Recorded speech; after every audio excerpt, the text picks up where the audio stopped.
Vamos fazer uma revisão das derivadas trigonométricas? Olha só, toda derivada você tem que substituir na definição para calcular, né? Para você identificar a derivada. E a definição de derivada envolve limite. É o limite quando h tende a zero da função seno de x mais h menos o seno de x sobre h. Essa aqui seria a definição de derivada. Só que, normalmente, os professores não cobram o desenvolvimento desse limite. Mas você já tem que saber o resultado. Você não precisa... Normalmente, tá? Tem professor que cobra. Confere lá. Você tem que saber a resposta. Isso aqui, derivada de seno, é sempre cosseno. De onde veio isso? O desenvolvimento desse limite.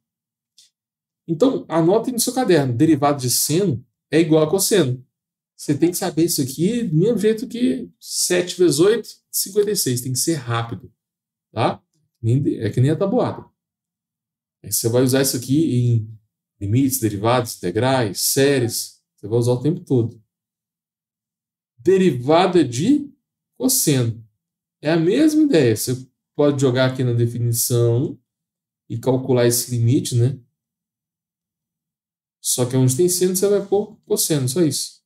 Cosseno de x mais h menos cosseno de x sobre h. E isso aqui vai dar menos o seno de x.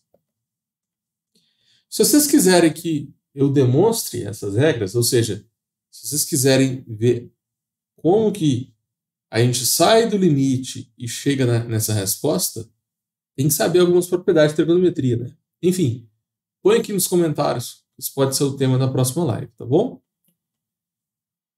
Agora, e a derivada de tangente? Vamos treinar como é que coloca na definição primeiro, só para montar esse limite, porque eu já vi muito aluno que não conseguiu passar em cálculo de primeira, porque não conseguiu nem montar o limite pela definição. E é fácil. Você coloca a função com x mais h, menos a função com x, divide por h. Só que agora é com tangente, né? Então, a tangente de x mais h menos a tangente de x. A montagem do limite é simples. A resolução não é tão simples, não. Com a derivada de tangente é secante ao quadrado de x. Tem que decorar, não tem jeito. Derivada de tangente é secante ao quadrado.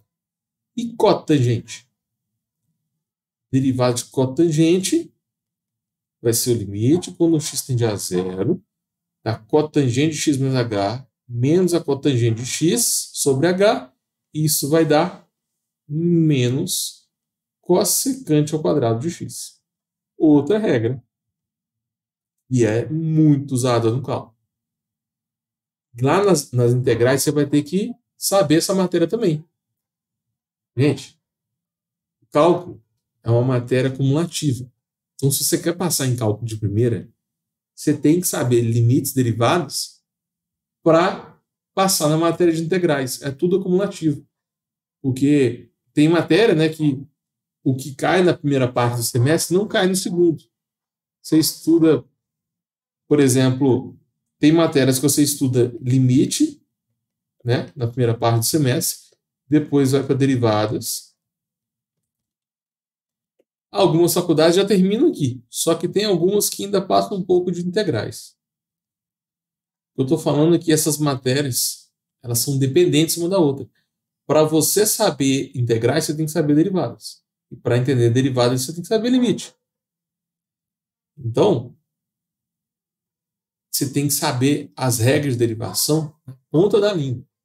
Você vai usar elas o curso inteiro. Vou passar mais duas fórmulas aqui. Agora, a derivada de secante.